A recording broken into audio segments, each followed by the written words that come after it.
Howdy everybody, Dave here with Nelson Creek Farms. Today is part 3 of the final assembly of the drum mower and the unboxing of the other new toy here at the farm. We really got to get this stuff done, not because I need it to have it done right quick, but it needs to get done real quick, so I know if I'm missing any parts, I got a chance to order some in. But today what we got to do is figure out how to straighten out the rear brace that's on the back side here that you probably can't see because the pin or the bolt won't go clear through because something is bent somewhere. It's most likely the main shaft, so we'll have to deal with that somehow. And I got to take this cover off of this piece back here to hook up the belt, and then once we get that done, everything should be to the point where we can lift it up and test it and see if it'll work with our LS tractor. So let's get right with it. Okay, I got the cover loose. There's a little 10mm on one end and the rest of it 7/16. Well, that come off easy. Anyway, this is how we gain access to the belts, which are all right in here. Huh, okay. It looks like some critter's been in here having lunch already. Anyway, we need to sort out these belts and attach them to the drive pulley here and the driven pulley down yonder here. And I need to see if there's a way of adjusting the tension on these things. Other than taking it apart down at the pivot joint.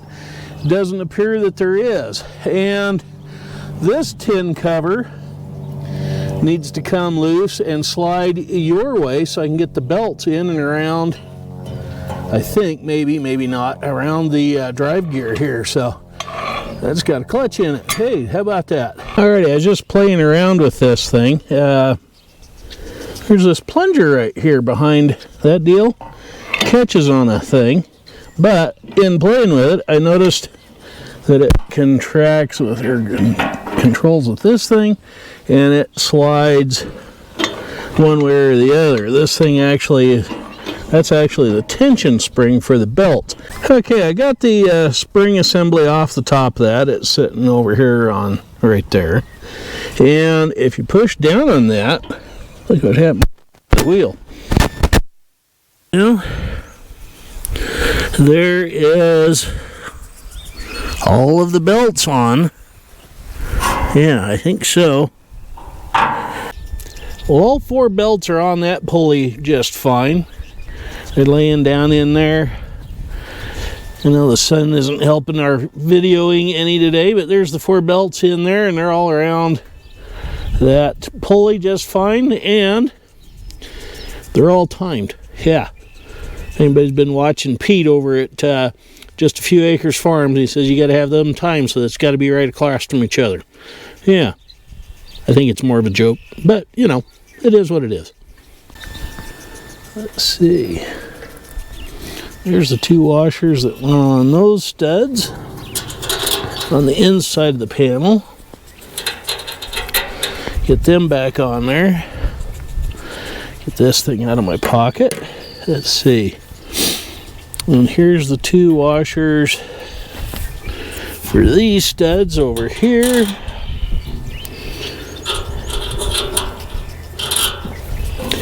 And the panel goes on like so, but we got to get it on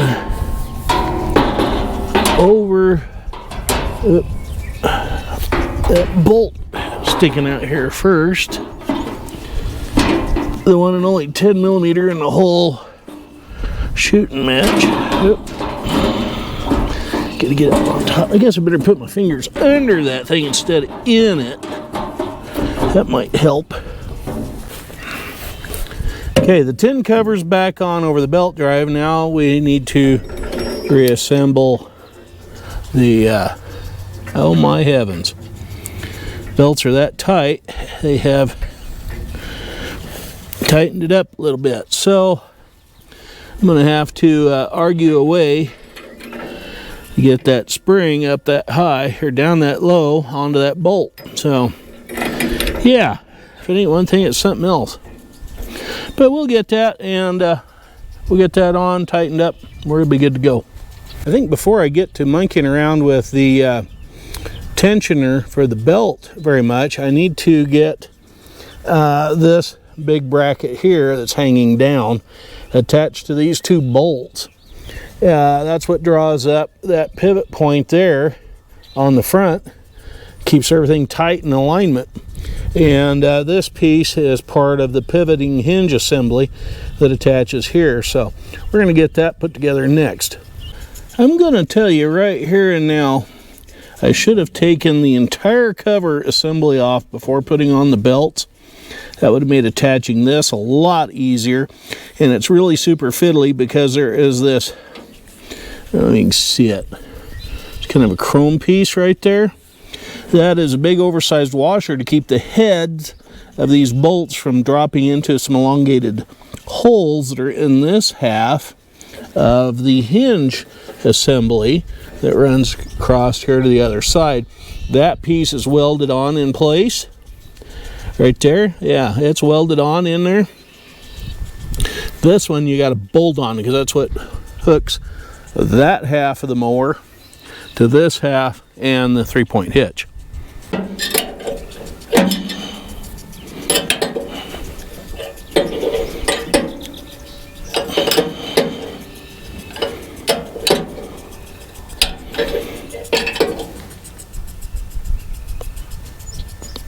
Okay, with that bolt being tight and the other one tight, this hinge point is now officially put together and tight so that it's all one piece now. Of course, I'm going to go back through after I test fire the machine, so to speak, and get it up to speed and run it a little bit. I'll go back through and make sure everything's good and tight before we actually put it to use. Yeah. I'm going to use that hook right there on top of the bucket of the LS and run a chain down into here.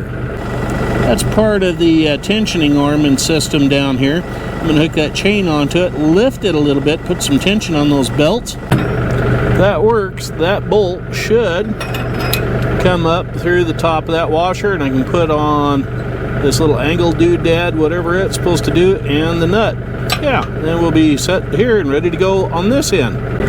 Then all that will be left to do is to figure out how to get this down lower by moving this piece that way or whatever to get that bolt all the way through to tighten that up. And once that's done, then this is all together, and then we can concentrate on the rest of the 3-point hitch and the PTO shaft.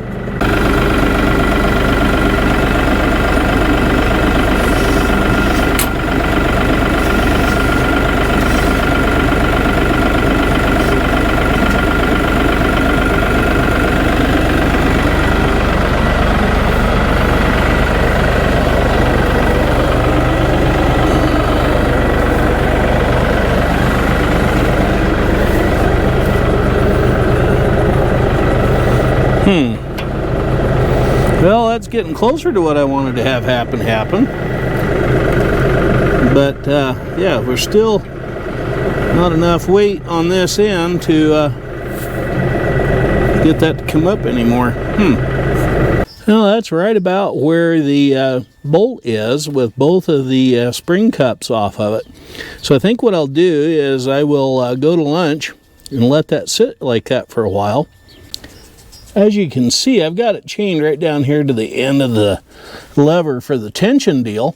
So yeah, maybe just lifting up this end of the machine will put enough weight on those belts, it'll stretch them a little bit. And yeah, that bolt up here will end up poking out through it a little bit further.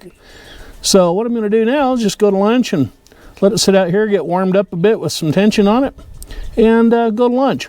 Well, lifting up on the belt tension arm with the chain while I went to lunch seemed to do the trick to an extent.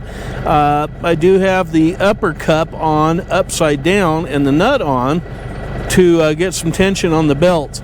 I'm going to leave it this way until we run it once or twice, testing it, just to let the belts kind of seat in and stretch in and do whatever they're going to do, and then we'll attempt to do this again and get it all put together the correct way around.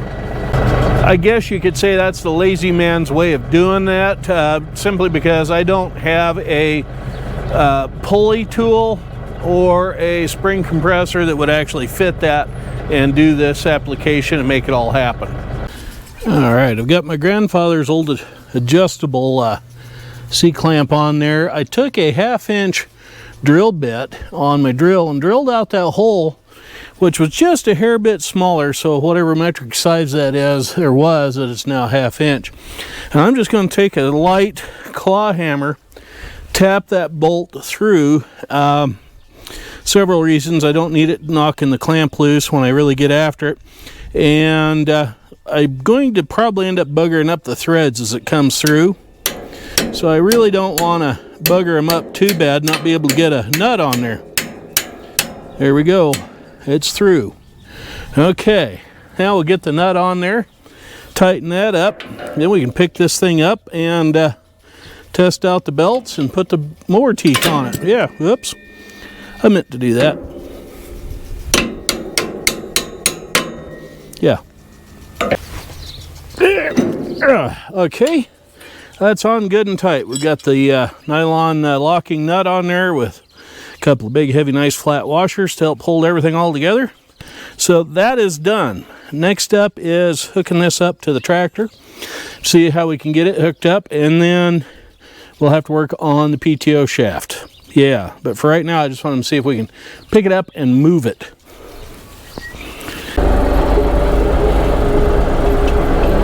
Okay, we're gonna swing the LS around here and see if we can back up to this thing and hook onto it and actually lift the thing. Yeah, that's what I'm kind of wondering about now. If we can lift it, we're going to move it and put it away, out of sight, out of mind for a few days from the nosy neighbor. And I need to be, I'm guessing, something about right there.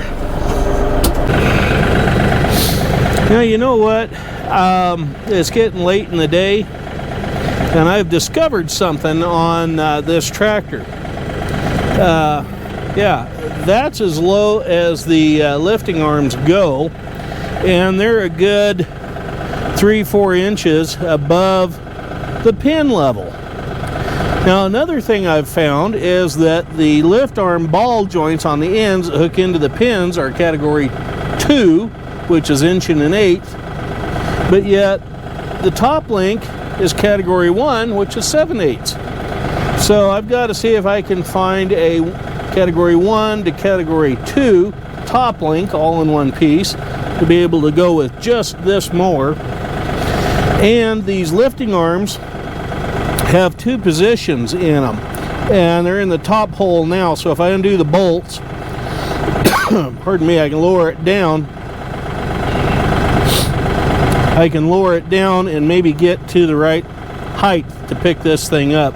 Otherwise, I'm going to have to lift it up with the bucket under here, slide another board or 2 underneath there to jack this thing up high enough to get to it. And quite honestly, that's a little bit more work than I want to fool with today. It's enough just to get this thing put together, and we'll get over here and we'll unbox the other little new toy right quick, and we'll call it good for the day. Yeah. Before we get started though, I just wanted to note that the crabapple tree all of a sudden is in full bloom. Yeah, it's got warmed up a little bit today and the trees are starting to leaf out. And speaking of trees, what's the difference between a genealogist and a gynecologist? Give up? The genealogist deals in family trees. The gynecologist deals in the family bush. Well, on the tail end of today's video, the next thing we're going to do is unveil this other contraption, which I already told you it was, or what it was. Yeah, it is a Farm Max FM RB 330 mini round hay baler. Yeah, it still has a lifting chain on it here for transport purposes. But yeah, that is what it is right there, folks. It makes small hay bales anywhere from about 25 to 50 pounds in weight. Kind of looking at it as a niche market for ladies that may have a horse or two, or a goat, or a couple goats, or small 4-H kids that maybe have to go in and feed their livestock at the county fair every day, once or twice a day. That'd be handier for them to pack in a smaller bale like that than the big 1-ton bales and the bales that are 100 pounds or more. So yeah, that's what this does. It makes little bitty round bales about 22 inches long, and like I said, anywhere from 25 to 50 pounds in weight. So yeah, we're going to get this plastic off here and kind of go through this for you right quick, and then in another video we'll put it all together. Now, as you can see, right in here is the landing gear for the front end of this thing. It's got a little swivel caster on it. It's part of a hand crank up and down system. And somewhere during the shipping to get it out here, as you can see right here, this got bent a tad. But I'm not too terribly worried about it, because I think I can just push it back by hand and we'll be fine. In fact, if I get on it, oh, there's all of our parts and pieces in here. Yeah, see, perfect, right back where it ought to be. So yeah, we're good. Now, as of parts and pieces, yeah, let's get into here. Okay, now this one is similar to another brand, but the other brand doesn't come with this little bag.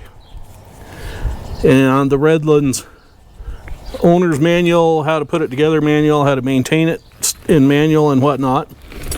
It also comes with, let me get you down here, comes with an assortment of tools, parts, and yeah, there's a pair of needle nose pliers and that sort of thing down in here, just to help keep the thing running and in good maintenance. Now, this fun little thing right here is a buzzer that signals when your bale chamber is full. If you're not paying attention to this thing right here, which has a rod that comes up, this is telling you it's almost full. When it gets up here into red, time to wrap it and pop the bale out. Now, these have been modified a little bit from the red versions that are made in China or Korea or wherever it is. These come with this. This is a remote control deal for the hydraulics up here that open the rear door back here that pops the bale out. Yeah, so the bales, when they're wrapped, come out back here. So yeah, that's all hydraulic controlled right there off of an internal hydraulic pump. So there's no hydraulic connections needed for any tractor. So as long as the tractor can lift 950,000 pounds, it could run one of these hay balers. And of course, we have a nice heavy PTO shaft in here, and there's all the lubricant lines and whatever right there for the hydraulics. And let's see, what is this over here? Ooh, a little bag of greasy something or others. Oh, nuts and bolts baggie right there, and here's some knobs to hold the panels all together. Yeah. Now, those knobs are the same as these right here. Holding these two side panels on, there's two more it's supposed to go in down here. Yeah. Now, when I said this thing comes with extra parts and pieces that the red X brand balers don't come with, look at this. This one has extra pickup fingers for the to pick up the hay off the ground. Comes with a bunch of extra nylon bushings for its various parts and pieces. There's a little package of O-rings down there that's labeled parts for hydraulic pump. Here's another jute twine tensioner right there. Yeah, and let me move some of this. Yeah, a whole bunch of springs and other parts and pieces in there, including, way down in there, some roller bearings.